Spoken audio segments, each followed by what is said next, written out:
Now to talk about some emotional and social well-being as well as mental health things that we're doing in the district to address this. We have a lot of our guidance and SAC counselors here who are dealing with this on a regular basis every single day, as well as our administrative teams and really all of us in helping one another as community members. This is a critical part of life today.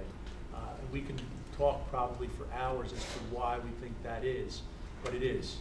And so we need to attack it and address it and help our kids deal with the difficulties that they're dealing with in life so that they can be productive and get the help that they need. So without further ado, our guidance director, Jen Grimaldi. Good evening, everyone. Thank you so much for coming tonight because this is such an important topic that we're going to share with all of you. And I do have, why don't you all come up? We have some staff members in the district. We have 32 school counselors and student assistance coordinators, which is wonderful because not many districts actually cover all the way from elementary to high school. Every building is covered with these amazing people who work so closely, not only with students, but families and staff. And we're going to talk about that and the role and what we do specifically, but please introduce yourselves. Hi, I'm Karen Eckert-Carpenter from the high school. I'm Corinne Ahrens from Whitman Elementary. I'm Jamie Oliver, student assistance counselor at the high school. I'm Brianna Blottom from Bunker Hill Middle School. Great, thank you. We have a presentation tonight that we want to share, and we're going to have Q&A at the end, so you can save your questions because we packed this with information that we thought would be really helpful for all of you, not just. Thank you. That's exactly what I was going to do. The center too. I also wanted to share, we do have some of the SACs, we have all the SACs and some of the school counselors from the district who are here in the audience too. So I do want to thank them for joining us and being a part of this, because this is truly an important topic when we talk about social emotional needs of students and mental health, since it's on the rise. As we've noticed, we've seen everywhere, not just in the schools, but we see it on the news and we're reading articles. So a little bit about the roles. Like I said, we have 32 school counselors and we have our student assistance coordinator. So the role is basically to help students, families, staff members within the buildings. We do this in a very confidential manner. So whatever the students share with the counselors or the SACs, we always let them know that this is in a confidential setting, unless the only way that we would share information if they're going to harm themselves or harm another. So that would be our duty to warn. But we want to let the students know that this is an environment that they can share and it's a safe environment. We do have our roles posted. Every single school does have the information of the counselor or counselors and the SAC and their contact information, and it just gives a bio of the counselors and the SACs and their background information, but also information about their profession and what they've been trained in, what they can offer. So that's on all of the school sites. We also have something where we call caseload looping. For instance, all of our elementary schools, kindergarten all the way up to 5th grade, that counselor covers the entire building. So they get to see all the students. So if they're at like Birch's, Kelly Krupke is there, and she sees all the students, from the smaller grades all the way to 5th grade until they transition to middle school. At the middle school level, we have the 3 counselors, and they loop with the students. So they start with 6th grade, and they'll loop to 7th, and they loop to 8th, and then they start all over again. So they really get to know those families. At the high school, it's broken down alphabetically. So every counselor is in charge of a particular part of the alphabet, and then they have those kids, 9th grade, 10th grade, 11th grade, 12th grade, and then they'll start over with the incoming freshmen. But it's really nice because you get to know families and you get to know information, and you really spend a long period of time, you build relationships and rapport with the students and the families. So I just wanted to share that. And also the counselors we work in loco parentis, right? So in the public school system, our job is to oversee the students. It's everyday care, and we really like treat them like they're our own. So it's an important job. We're passionate about it. We love working with students. So I just wanted to share that responsibility. Now, the next, there we go.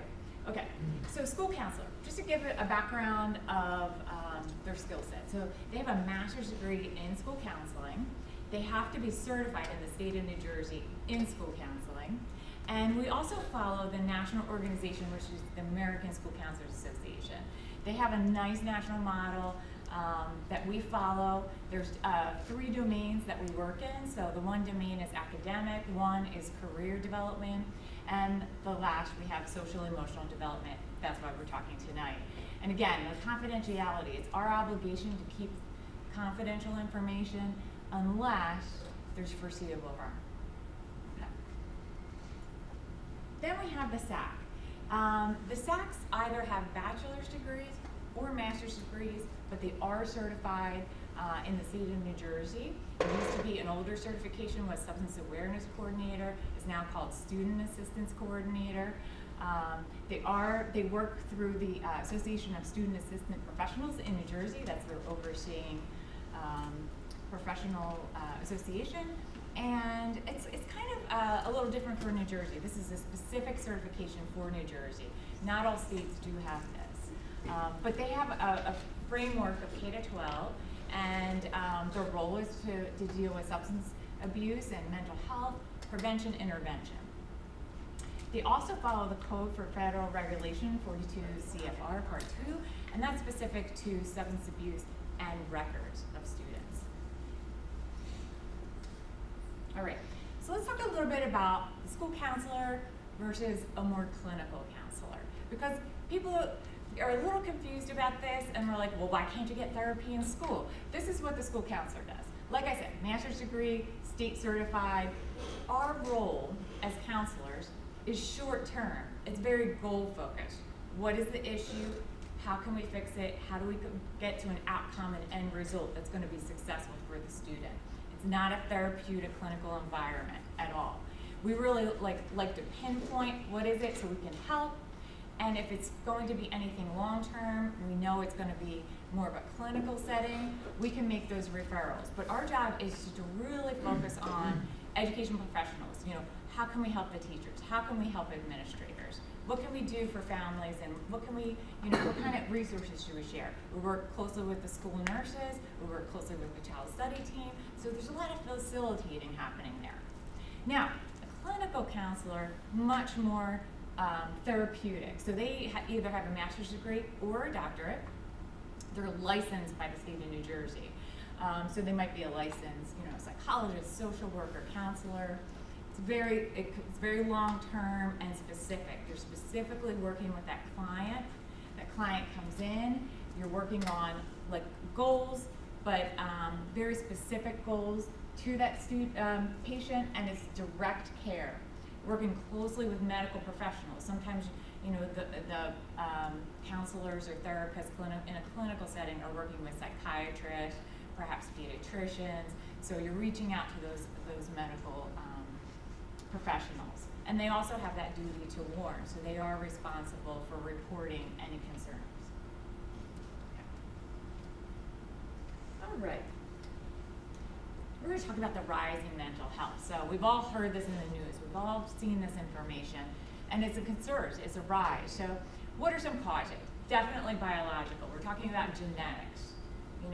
When we work with students, we can lay out what we call the genogram. And we can say, all right, I have a particular diagnosis, perhaps it's anxiety. Can I see that anywhere in my family? I can look at mother, father, relatives, siblings, aunts, uncles, grandparents, right? So when we lay it out, we can kind of pinpoint, all right, who in the family is it genetically linked?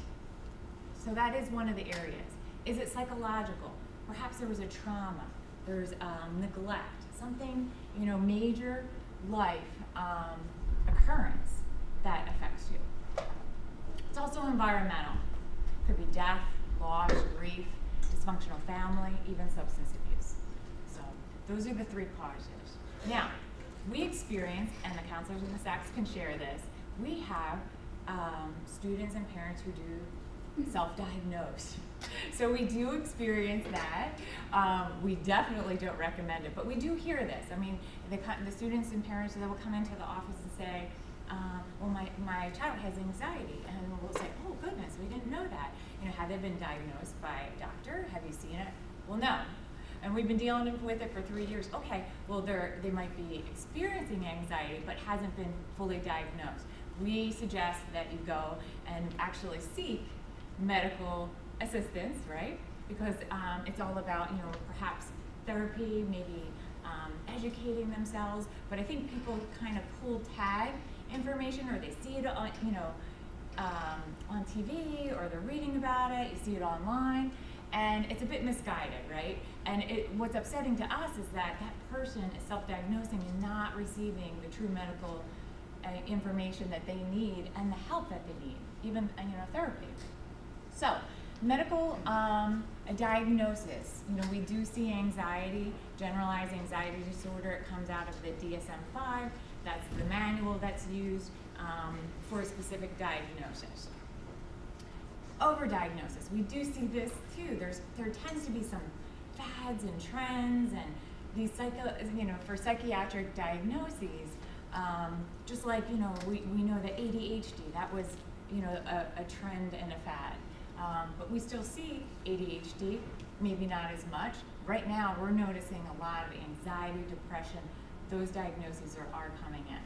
Okay. Now, some of the counselors went with me recently, and we attended the New Jersey School Counselors Association, and one of the keynote speakers was Dan St. Mermain. And Dan is an educational consultant, travels the country, talks with educators, talks with families. He has a few books, he's online, if you'd like to check out his blogs and information. But he talks about what he has noticed and the analysis. So it's really about the societal change and exposure that has negative impact. For instance, changing family dynamics in units, different role models. He went into some examples of different role models, like we're looking at, you know, reality TV. Who's our role model? Kardashians, right? You know, we can list a lot of different reality TV role models that are quite different than maybe what we had as children. He even said with the family dynamics, you know, families not coming together and doing things and celebrating things together, not even eating together, and that, you know, everybody's in a rush and not really invested in that family time. Exposure to violence, or viewing violence, or seeing it on TV, or watching it online. Exposure to online content. You know, it's so easily accessible where it wasn't. You know, 15, 20, 25 years ago, these things weren't occurring, and now they are. So we're going to talk a little bit about the statistics. Mental health facts for children and teens.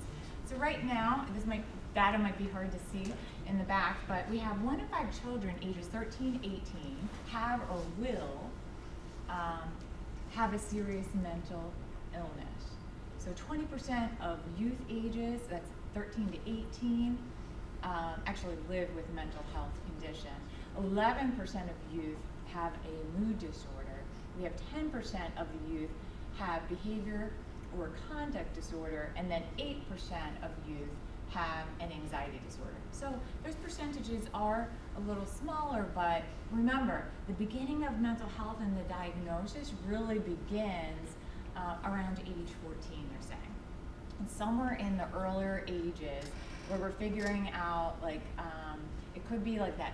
You might have symptoms around 10, 9, 8 years old. You have some symptoms, and they might not even truly develop until you're a little older, until about 14. So sometimes, you know, students aren't being treated. Sometimes students aren't verbalizing what they're actually, you know, feeling, because they're afraid and they don't know what to do. So we're going to talk a bit about that.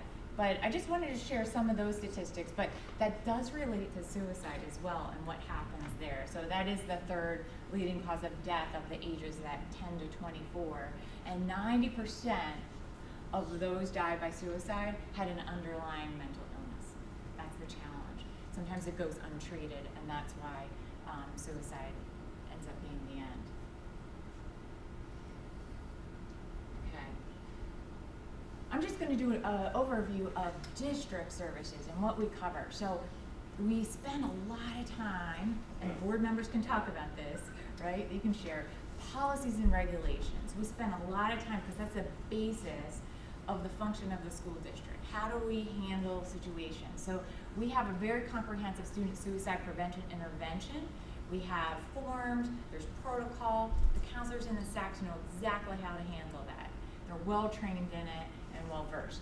Student discipline. There is a threat assessment component. Threat assessment relates to students that are showing or displaying homicidal behavior. They're verbalizing it, and that's a concern. And that's where we see like the school shootings, right?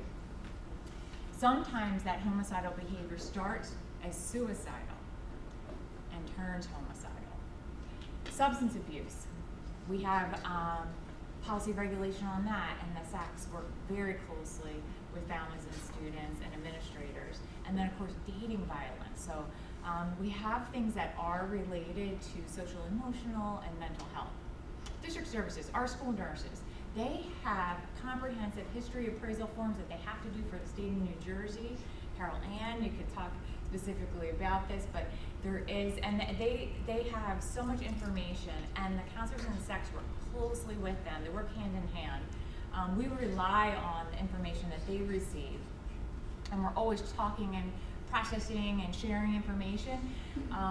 And a lot of times too, what happens is the students are going and getting physicals, and they're going to the pediatrician, they're going to the family doctor, and the doctor actually runs through some of this mental health stuff, or maybe it's eating disorder related. They do go through a series of battery of questions as they're working, with their patient.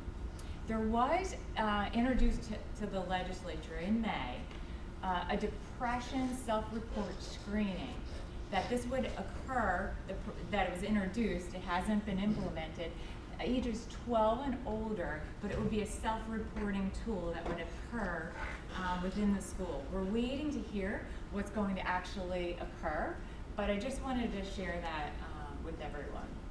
Now, some multidisciplinary teams that we already have functioning in the buildings. We have something called intervention and referral services. So that deals with behavior, it deals with health, it deals with academics, but we might have some social emotional issues that we work with families, and it's looking at maybe some accommodations and interventions that we can do together. Section 504, which lends itself to the Rehabilitation Act of 1973. We do have students who have physical and mental impairment who would fit under that category. We work with families. You have to have that medical diagnosis in order we proceed and kind of walk you through that process. And of course the child study team, at times they also deal with social, emotional, and mental health issues too. But we work together, and we all, everybody has an area of expertise, so we really rely on each other to work as a team. Home instruction is another way. We do have medical short-term solutions. We have students who might have to be on home instruction. Maybe it's they're starting new medication and they need a period of time to be at home before they can return at school, and then we offer services at home to educate them. We only expect that to be short-term, and because we really want them to return to school, that socialization is so important, being with their peers and then being in class with the teachers. We do have an ombudsman program, which is an alternative education program. It's in our district. We're in year 2. It's been quite successful. The counselors are going to talk about this a little bit. And then it services grades 6 to 12. And then we work closely. It's nice that we have a partnership with the Washington Township Municipal Alliance Committee. They do assist us greatly with resources and presentations. I know Sandy had mentioned we do have a presentation coming up in April, which was also funded by the Alliance, so we do really appreciate that. Okay, counseling services. So I'm going to have the counselors in SAC come up and share. We're going to talk about like the day in the life of a counselor or a SAC, and we're going to talk about these tiers. So let me just share some examples of the tiers. I'm going to start with like tier 3. That's like high alert. for us. A lot of times we do spend time in this area, but it's about emotional distress, outside referrals, working with families and family services, homelessness, grief, suicidal ideation, maybe it's self-injury, substance abuse, DCP&P, a HIV allegation. Those are all like that. They're very extensive periods of time that we have to spend with students and families and administrators and a lot of different people, and we're facilitating information and forms, and this is all policy regulation information that we have to follow and adhere to. Tier 2 is more about services. The counselors in the SACs are seeing students individually, they're seeing students for group with a certain topic. Maybe they're creating self-care plans with students, academic strategies to use in the classroom. Again, these are the multidisciplinary teams I mentioned. Parent contact information, there's a lot of flow of information happening that way. Phone, email, in person. Therapist articulation. The counselors in the SAC spend time actually articulating and talking with clinicians or doctors because we need that flow of information. It's a carryover. We want to make sure that whatever treatment and things that are happening, that we have that communication and we share it, and that it is a constant flow. Community collaboration, just like we said with the Municipal Alliance, and we have other organizations, and then ongoing professional development. So Tier 1, that's our lower level daily routine, school-wide programs. Some of the examples are Character Ed, No Place for Hate that we brought into the district this year with our 5 pilot schools, Alveus with the Township Tuesdays. Perhaps there's lessons that the counselors in the SACs are implementing, and collaboration and facilitation with staff. Okay. So we're gonna have, who would like to start? Karen? Okay. Karen's gonna come up and talk about a day in the life of a high school counselor. So please share with the audience. Can I have the light, Jonathan? Can you Right please- behind you, right behind you. I can't see. I'm the older counselor. There we go. I'm the seasoned counselor. Good evening, welcome, and I wanted to thank my colleagues from the counseling department and my husband and sister for support. I've been doing this a long time, and I don't know why I'm nervous, but I am nervous, and I know most of you. I have been with the district for 35 years, and I've been a counselor for 25 years. A lot has changed, and we're always learning, and I learned a lot tonight. The role of the counselor has changed tremendously since 1992. When I took this journey, I absolutely had no idea what I was in for. And our colleagues from Rowan University, do you have any students here tonight? Okay. They really, back then, I wasn't really educated like our students nowadays are. The daily life of a counselor is ever changing. Okay, we never know what we're coming into that day, or every week is different. And one thing, I thought a lot about what I wanted to say tonight, and I did write a lot of notes, so excuse me for reading. The question really isn't what school counselors do, it's what don't we do. We are often the firefighters that put out small fires to prevent bigger fires. And when Jonathan was our director, one of the things that he always said to us was that we were the heartbeat of Washington Township High School. And I truly believe that, because we are a very, very unique department in that we communicate with every single individual in that high school, every student, every administrator, every SAC counselor, every nurse, every custodian, every child study team member, and you name it, there is not one person that we do not deal with, every parent. In our doors, we can guarantee that students will walk through there. Every student in Washington Township High School will come through our doors, okay? And that is a big change from when I went to high school. If you asked me who my counselor was, I wouldn't even be able to tell you. I couldn't tell if it was a man or a woman. I have no idea. That has changed. Our role has changed, as I've said. We're teachers, okay? We teach life lessons to our students, grades 9 through 12. It is really difficult because every day, even though we know our students, situations change. So that child that's sitting in front of us, who we really, really know, and we've had the opportunity to know over 4 years, might be a totally different child that day. And it's our job to try to figure out what we are dealing with and who we are dealing with, and then how we move forward. Because if we can't move forward, we can't educate that child. Okay? And that's really important for everybody to understand that works with children. We hit the ground running every day. Okay? Jonathan stands outside with his music every day at the high school, and one thing that I've noticed is our students congregate there, and every morning I see my students, they recognize you, they know who you are, a friendly wave, and they know that we're there for them, okay? Whether it's me, whether it's Mrs. Vener, my colleagues, we're a family in our office.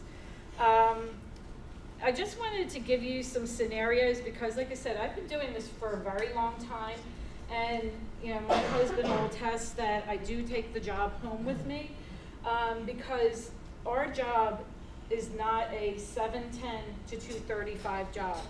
Okay, whether it's answering last night I had an email from a parent who has 2 parents who are very ill and the effects on her daughter. Okay, so my job wasn't to ignore that. My job was to acknowledge that and then to notify teachers. So your job doesn't end at 2:35. On weekends, you get an email. I've gotten calls where a student was in danger and called Mr. Bollendorf and called Jamie Oliver past school hours. Okay, it's not a 7-hour job. Who do we counsel? We counsel and provide emotional support for the child who's homeless, who doesn't have a bed to sleep on, who doesn't have food. We refer to services. We network, okay, with our SAC counselors, with school personnel and the community. When people think about what we provide as counselors, you often think of students who are in need, but we provide a lot of emotional support to our students who might be in all honors and AP. Gretchen and I had this conversation about, when students are very stressed. Hey, right now is the time where we have sent a lot of applications out on behalf of our seniors, and they are waiting for decisions. And December 15th is a magic number for many of our Ivy League schools. And if you do not think that those seniors are stressed, I ask you to think again, because it is a very, very stressful time for these young people. And when they do not receive the decision that yes or no, yes, then we have to talk them off the ledge and let them know that they're going to be okay. Okay? And that is a very difficult thing to do. But again, as we work with our students, they have the trust in us. Okay? And we are all very, confident that it's hard to get the kids to see that and the parents to see that. Okay? But Nicole will echo that we do work very hard with that. We provide emotional support to our entire high school. We work with students and staff.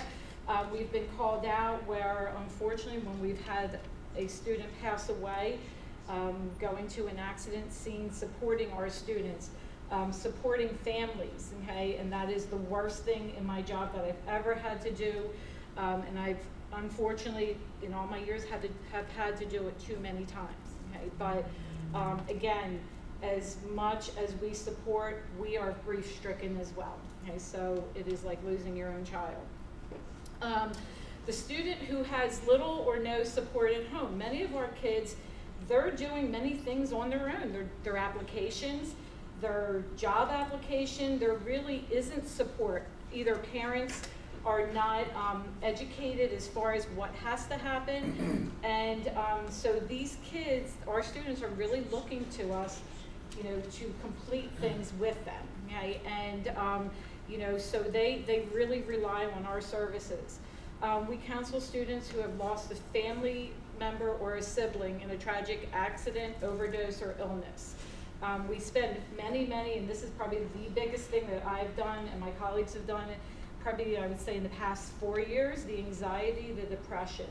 And it is alarming what we are seeing, and I attribute some of that to social media. I would attribute a lot of it to social media, and the lack of coping skills. And our job is to teach our students coping skills, how to cope when something goes wrong, and that is very, very important for all of us to do. I do realize that in this day and age, data is very important. However, there are many things that data will never, ever measure. And I wanted to leave you with, and this is not to toot my own horn, just to show you a little bit about what we deal with, because sometimes what we do, we don't realize what we do until you get something from a student and then you really realize how you impacted a student. Dear Mrs. Carpenter, I just wanted to take the time to tell you thank you before I got out of high school, and we both move on. Most students in high school do not get the opportunity to write thank you letters to someone who had an impact on a student's life. For some students, high school means everything to them, and I'm one of those students. I'm writing this letter as I personally say thank you to you. Coming to a new school, it has been such an adventure, and it has had its ups and downs, and you literally have been there to help me the whole time. Usually counselors have always gotten tired of hearing why I'm having a hard time, etc.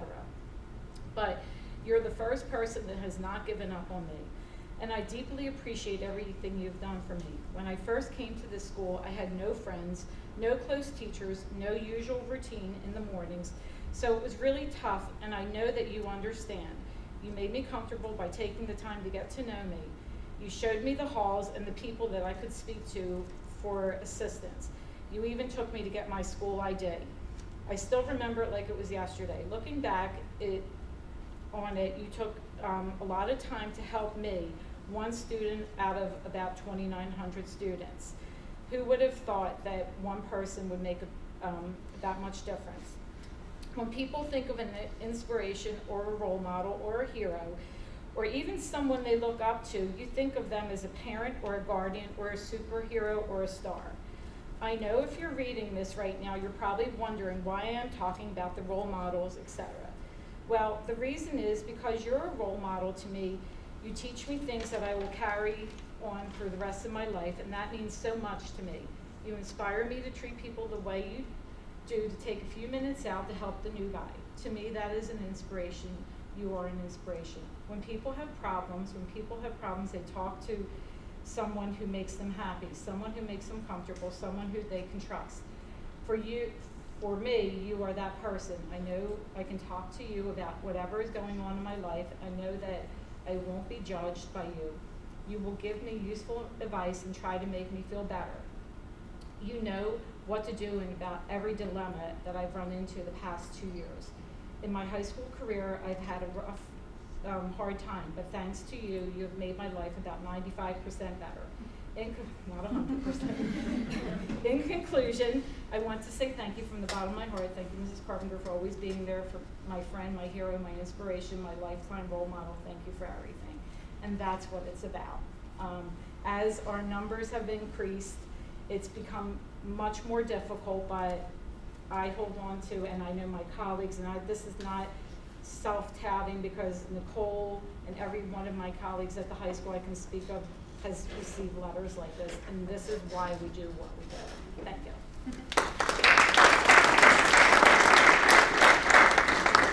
So I'm Brianna Bald. I'm from Bunker Hill Middle School, and like Jennifer was saying earlier, we loop with our grades. So this year I have the 8th grade, and I've had the pleasure of working with them.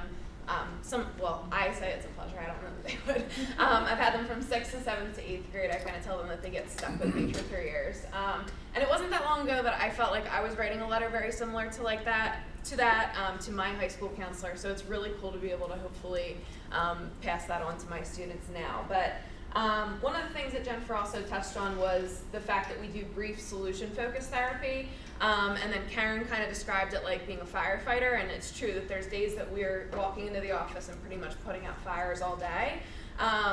Hopefully there's a couple days where you walk into the office and you're like, it's quiet today, I'm gonna knock on wood. Maybe things will go, according to schedule today. But another good acronym would be, like, it's an ER. I say that we're constantly triaging because we just have no idea what's coming in the door and we're kind of dealing with it as soon as it comes in. So I thought it would be cool just to kind of give you guys a picture of the way that my day goes and kind of break it down period by period. So our 8th graders have 8 periods in the day. They have 5 academic classes during the day, and then they have 3 what I call kind of more laid back free periods. They have 2 electives, one of them's elective, one of them's gym, and then one of them is lunch. So those are the 3 periods where I'm getting the most direct contact with my students, and then the periods in between we're kind of filling in the blanks. So just to kind of paint a picture, 7:30 my day starts. I try to be in the hallway when the kids are coming in the morning, kind of try to say hi to them as they're coming off the bus.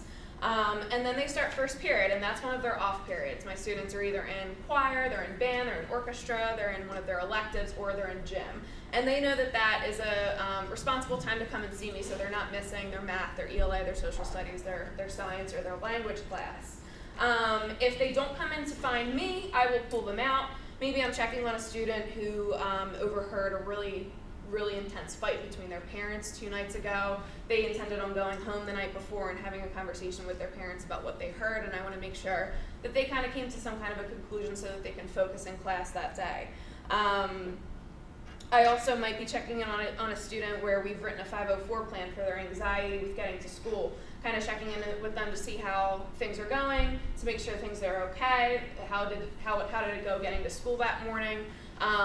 And that student also might be somebody that's helping me out with my after-school club. So that's kind of maybe a topic that we transition into, and we order stuff for our after-school club in the meantime. When I send them back to class, they're going to their academic class, and at that point I might hold a parent meeting for a student that's struggling academically, that has D's and F's and is on the verge of failing. If one of those periods are a period where some of my 8th grade teachers are off, I try to orchestrate a parent meeting around that time off so that most of the teachers can attend. Moving on to 3rd period, my students are still in an academic class, so I might spend that time writing an INRS plan. INRS stands for Intervention and Referral Services. So we get referrals from our teachers and our team leaders that identify students that could use kind of extra help, extra interventions, extra referrals, and I might be writing the plan from our meeting from the previous day. So our team is coming together, coming up with interventions that we need to document and put in place and see how they're working, and I'm the one putting that into writing and put it into the plan from our meeting. So then 4th period comes along, and my 8th graders are in lunch. I also had a wonderful intern for the last year and a half. She's actually here tonight. Her name's Gina Hunt. So I might set Gina up with a group of girls for coping skills. Maybe they have a lot of drama going on. Maybe they have a lot of emotional issues in middle school, and I see that as an opportunity to give Gina the chance to work with 6 to 8 girls on some coping skills during lunchtime. While I set her up with that, I might be seeing some girls that want to start a National Honor Society program and kind of figuring out how to orchestrate that for our building. Then the bell rings and it's 5th period. My students are back in an academic class. I might use that time to do a variety of different things. I might use that as a chance to eat. I might use that as a chance to consult with administration or teachers on their way, to and from periods. I might conduct some IEP mandated counseling. So for our special education students, some of them have social or emotional goals written into their IEP, so I might use that as a time to kind of get one of the students in there with some uninterrupted time to make sure that we're addressing their goals for the month. I might use that time for therapist articulation, where I'm giving a phone call to one of my students' therapists, making sure that we're on the same page and we're giving them the same kind of therapeutic recommendation, so that they're not getting advice from the therapist on one end and then I'm giving them advice, on a therapeutic recommendation kind of basis on a totally different end. We want to make sure that they're getting the same recommendations from both ends. So I might use that time to call one of my students' therapists. I might use that time to visit a student that we have an internal to kind of try and reflect on whatever happened to get them in there. I might use that time to revise one of my students' self-care plans. 7th and 8th period, my students are also in academic classes. So I might use that time to plan classroom guidance lessons. One of the ones that I did recently is I did a Naviance lesson. Naviance is a program that we have for our students that's mainly career and college focused. But where they can go in and they can take different inventories that maybe shows them, in 8th grade they don't need to know what they're doing, but it might give them an inventory that's asking them about their different personality traits that, or maybe their personality and what types of job roles they would enjoy doing based on their personality. So I might go in and do a classroom guidance lesson on that, and let them, and go over their results with them. And then 8th period tends to be the period where the crisis rolls into our office, unfortunately. So most recently I had a crisis kind of tier 3 situation that rolled into my office where a student came in and said that they were really bothered by something they read on Snapchat or Instagram the night before, and they got some messages from a friend that indicated that they might want to hurt themselves, or they were feeling suicidal. So in that case now I have to kind of stop everything, put everything aside, focus on that student, make sure that they're supervised, call home, make sure that I'm getting the parent in there and giving them whatever resources they need to get their student help, and kind of explain that process to them. If I'm able to, I go to bus duty, and then after school I'm usually calling parents back and answering emails and maybe setting up home instruction. So as you can see, there's so many different angles of things that we're dealing with throughout the day, and it really does go all the way from kind of going according to your schedule on a quiet day all the way up to putting out fires all day long. We could certainly have tier 3 stuff going on all day long, and we could certainly have tier 1 and tier 2 stuff going on all day long. And that's really one of the reasons that I love my job, because you just don't know what's coming in your door every day. It's something different every day, and you're really able to make an impact. So I hope that helps kind of paint the picture of what a day in the life of a middle school counselor might look like. And now I'll pass it off to Corinne. Hi, I'm Corinne Ahrens. I am the counselor at Whitman Elementary School. So our school is kindergarten through 5th grade, and I see every student. Most of our students in the school know me by name. I know them by name or some relation to who they're related to. And a lot of them actually know about my dog Fred, because with that, I go into classrooms and I love to make personal relationships with the students. We talk about the things that they like, their family. I love to get to know the whole background. And I really pride myself on remembering that when the students come back. And to start with that, I'll start with my daily routine as well, like Brianna just did. But again, every day is different. So as much as I plan, and I love to plan, it never goes to what my agenda says.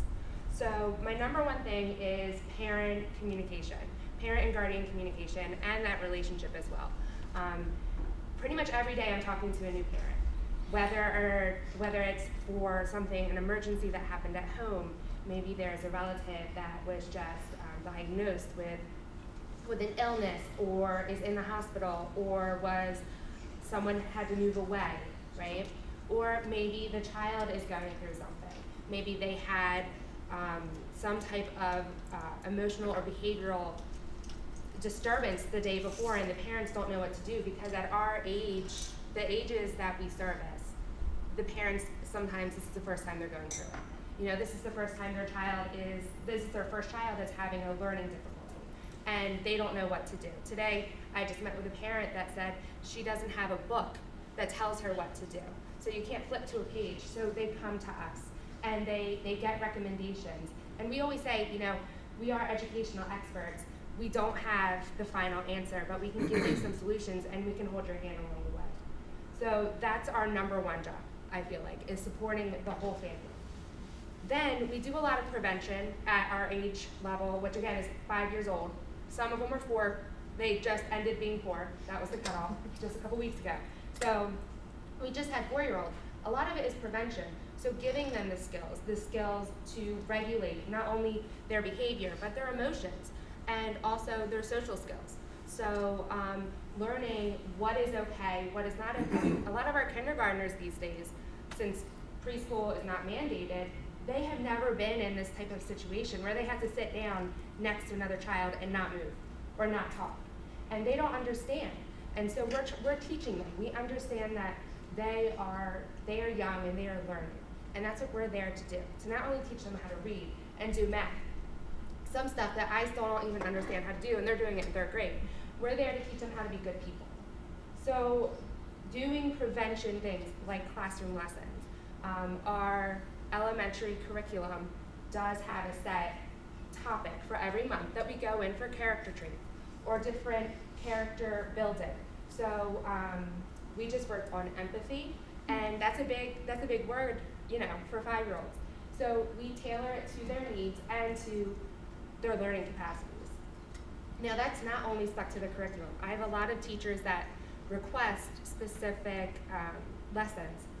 Right now it's drama, so like drama in 4th and 5th grade. A lot of cattiness between the girls and also the boys. You know, cliques and social media is now playing a huge part in that. Comparing, they're seeing other friends going out when they're not invited, and it's something that we're trying to teach the kids how to deal with that, how to cope with these feelings of stress, of anxiety. I also run different types of groups, and a lot of that is based on our needs. There are some groups this year that I'm not running that I did last year. And students can get referred from their teachers and also their parents. But again, parent involvement is through the whole thing. So we get parent permission for groups for ongoing individual counseling. But if a crisis does come up, which it does every day, sometimes, again, new students, new parents, we do respond appropriately the first time, but always that parent communication. We also provide a lot of collaboration for our staff. So not only for the teachers, but also our reading specialists and our speech and language pathologists. We are constantly in meetings and meeting in the hallways, you know, meeting at bus duty. These types of opportunities for us to support the students all throughout their education. And then we have intervention. So a lot of it is collaboration with outside community members. So therapists, I work closely with our SAC counselor, Sandy, who is great with getting us services in the community and then providing them to parents. There are some parents that don't know that there are therapy services, you know, in Washington Township or Gloucester County, or that there are services for families that may have been displaced from their home. And it's their first time ever, you know, being homeless and not knowing where to go or where they can get food or where they can get clothes for their children and for themselves. So we let them know that we are here for them. We are not here to judge them. We are here to support them and to love and support their children. So I guess that's a really big part of being an elementary school counselor, and that's about it. Okay.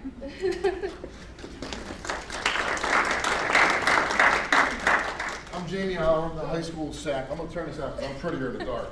I know that for sure. Right? That. And you won't get a glare off my head. So I'm tasked with a difficult job, and it's to explain what the SAC counselors do at the different levels. We're very fortunate we have 6 SAC counselors in our district. Not many districts have that many. We're also a larger district than most. We have SAC counselors on all the levels. So I'll kind of briefly tell you a little bit about what it means, I think, at each different level. And then I'll tell you a little bit about what it means to do a job as a SAC at the high school. Sandy was just referred to. She works in 4 elementary schools. Is that correct? How many? 3? Oh, you got there. Sandy's been here a long time. She was a guidance counselor I worked with when I first started. She's doing SAC now for many years. She's wonderful in the elementary school. She kind of takes on the whole family. How many times has she dropped off food or clothes or toys or done Christmas angels or almost kind of done social work with the families? Obviously, she's dealing with different problems at the elementary level than we are, but the problems that we're dealing with the big kids may be the problems her parents are having, and she's assisting with guidance in the different buildings and administration. At our middle levels, again, it's all very similar to the high school, but it may be downsized necessarily as the level of problems, but at the middle levels, we're also responsible for the harassment, intimidation, and bullying. We're all anti-bullying specialists. We've been dubbed that maybe 10 years ago. It's a job we've been in for a while. Unfortunately, at the middle levels, these guys are getting really hammered with the anti-bullying stuff. There's a lot of allegations of harassment, intimidation, or bullying. When that happens, because of some of the state laws, it's a very formal investigation. They have to go through that investigation, as we do as well at the high school, to determine if whatever allegation that was made actually violates the state rules on harassment, intimidation, or bullying. They also, as well, are doing all the other counseling pieces that I'm going to now go to at the high school. The high school level, we are also the ABS. Fortunately, knock on wood, we don't have quite as many harassment allegations as you guys have to deal with. But at the high school level, we live, as you went back to earlier, really in those tier 2 and tier 3s.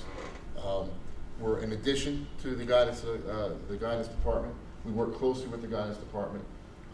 We don't have as much of the academic responsibilities. We will talk about academics, we'll look at that. But we're mainly dealing with kids that have a next level of problems. Very often I'll get a call maybe from Karen that maybe has worked with a student for 2 or 3 years. She has a good relationship with that student, but maybe there is a homeless issue with that student. Or maybe there is some drug and alcohol stuff that she suspects going on. We have a certain level of confidentiality that's one step higher. And you referred to it earlier with the 42 CFR that we fall into.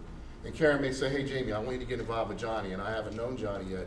It does put a little bit of a barrier between Karen and Johnny can now come and work with me.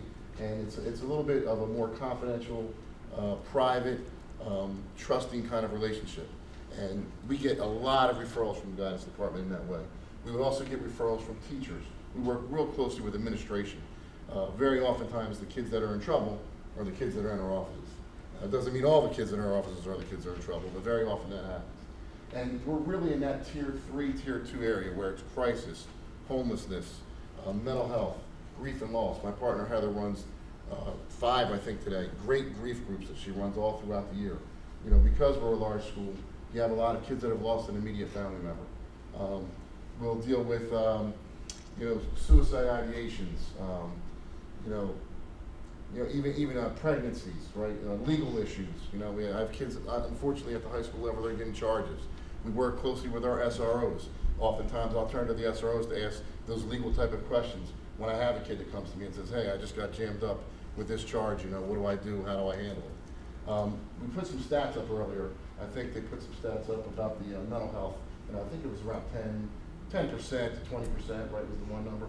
So if you figure 10% of students at the high school will have some mental health issues, well, you're almost 200 to 300 kids. And if you say 10% of kids will have substance abuse issues, you got another 200 to 300 kids. So on a high school level, you're talking about, somewhere in the 400 to 600 students. Some of those students will overlap. Range that although we have a great, wonderful school with wonderful students, that range in an area that are having some pretty significant problems. And those are the students that generally, at the high school level, Heather and I would work with. And at all levels we would. At some of the other levels, you guys have a few other responsibilities, like the dealing with the families and the anti-bullying. So really our job is to kind of navigate. I almost stay in the shadows sometimes. People don't always know who we are. Usually the administrators and the guidance counselors and possibly students and their friends will refer to us. And we're really just supposed to be the advocate for those kids that oftentimes don't have an advocate, and to try to help them to navigate their way to get some help. A lot of outside of school intervention and referral will happen. That's really when we really have made a headway. If we can get a family to accept that there's some mental health with the student or substance abuse, and we can get them to an outside program. We're there for respite very often. I think that kind of covers us. We'll go to questions and stuff later. Okay. Thank you, guys. So we wanted to share a few final things. One is we're working closely this year. We're in year 1, working with Rowan University professors. We have Dr. Kara Ayuba, who's here tonight. She's one of the professors, and Dr. Zafia Wilson-Hill. And what their role is to work closely with us, with the SACs and the counselors, to really analyze our data and what are we doing. We're looking at programming, we're looking at curriculum. How can we refine it? What are our needs at each of the buildings? Because we have some commonality, but we also have some specific things depending on the building. So we want to have a unified effort, but it's really been great. Dr. Kara Ayuba has been instrumental in having us really take a deeper look into what we're doing and how can we refine and strengthen us and make us better. So we do appreciate that. I just wanted to share that with the audience. And the last portion is we have some information for the parents. Like, what do you do, and what are the areas to work on? So, you know, obviously the parent-child relationship is so important, and talking and communicating and sharing information. And it's hard because as the kids get older, they don't want to share, and they kind of, you know, pull away from that. But it's so good to talk about these things. The parent-school collaboration is huge. Whether that's, you know, requesting a meeting, coming to meetings, checking PowerSchool, the grades, the unified classroom, so you're in the know, and you know you're invested in it. You know, there's email. You can check out the Facebook pages for the different schools. They're always posting, and Twitter. There's always so much information that the district shares, because it is a true partnership. Even YouTube, we have that set up recently. We do have on the each of the school pages, we have a section that is invested in just school counseling, and it shares all the SAC information and the school counselors, and also a list of local services. And we do share that with families, but if you go onto that site, it has links to all of the different facilities and locations and providers, and there's different level of providers. So we do share that. Sometimes, you know, we always recommend that you look at insurance for those providers and those clinicians and those therapists. But sometimes we can make recommendations for people too. Sometimes, you know, certain clinicians will even do a sliding scale if you can't afford the full amount. So they'll work with you, but we can share that information. But ultimately, we are very committed to children, working with families. That's our passion, that's what we love. I know the entire counseling and high school team in the district are wonderful people, and this is their area of expertise. So I wanted to share some just life skills in general. Counselors and SACs do work with students in this area, but these are areas that you can work on too, you know, just also some concept of that confidence and the ability that the children have. The children also experience the pressures of acceptance and maybe parental pressures, but the key is communicating and talking and sharing. And I used to always say to the kids, like, use your words. You're able to do that. You just have to articulate it in a way that's sharing and clear. And but it's also about behavior and attitude and character values. We know that we're presenting this information in the schools for character education programs, but it's important to do that at home too. Decision making, that's a huge skill set for students to understand and learn.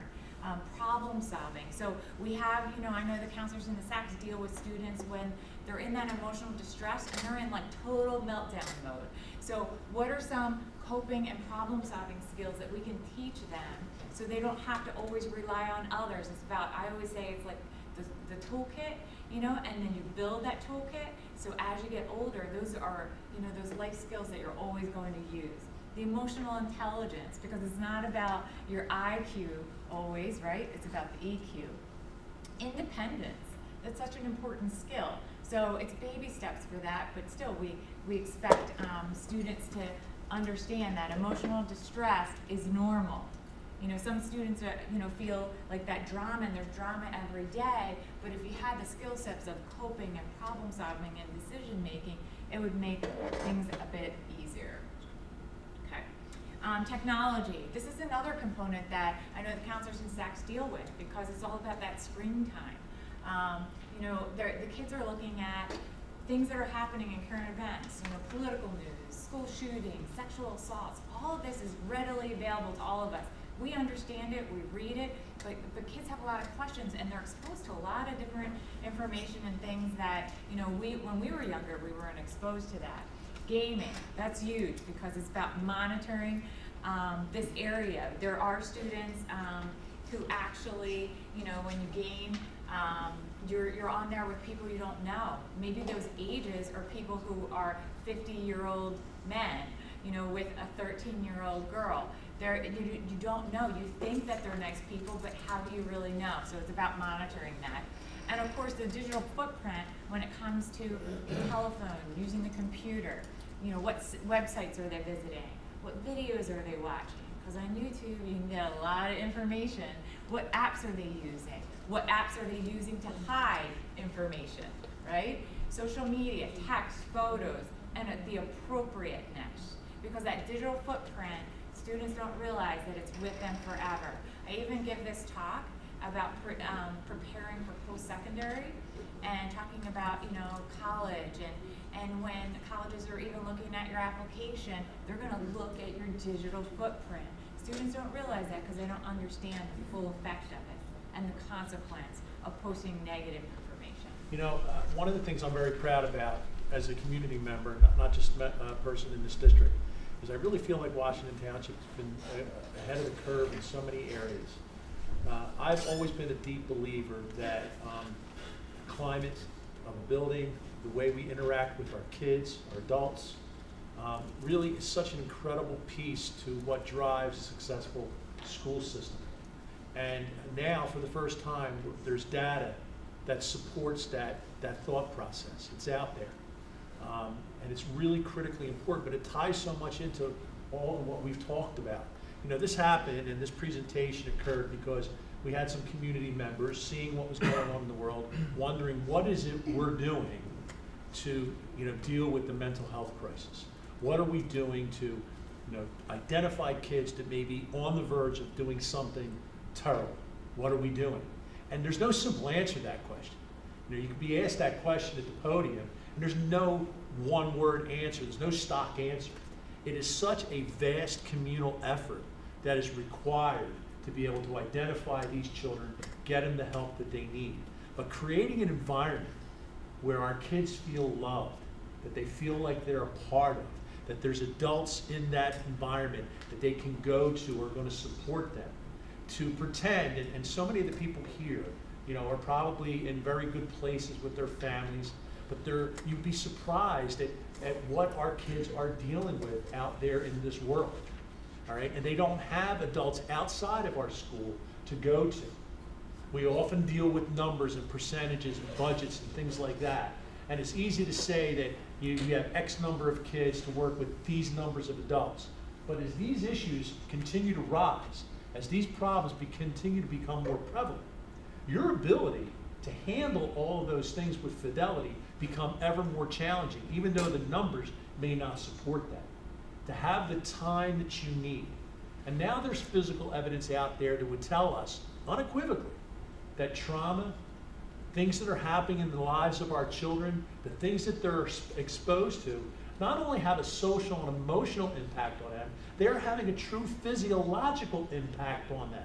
One of the videos that, you know, we were going to show you will show you what is happening in the human brain and what it is that they're able to do now to detect kids that are actually having anxiety, bipolar disorders. There's clinical, physical evidence that it's no longer a situation where a kid just says, I'm depressed. Now we can clinically determine physiologically whether or not that's true. And that's going to eliminate a lot of the stigma, because now it's like, I have a broken leg and here's the crack and the x-ray shows it, you gotta fix it. Where before you would come into a room and say, I just don't feel right. And getting to the bottom of that was a challenge. And now there's physiological proof that that's for real. All right, and now we gotta fix that. All right, so things are changing, and they're changing rapidly, like I said before. But the one thing I'm proud of is we really truly have a caring district. When we talked about the fact that we've invested a lot in helping and being there for our children, that's true. Having 6 SAP counselors in every building, all the things that we're doing. It will never seem like enough, because it always is a daunting task. But the bottom and most important part that I want our community to understand, that I believe that we have buildings with a lot of caring adults in it that want to do right by our kids and want to be there to support them. And I think that that's the most critical and important thing that we can do, beyond all the clinical things that are happening in our schools every single day. So with that, I thank you for being here.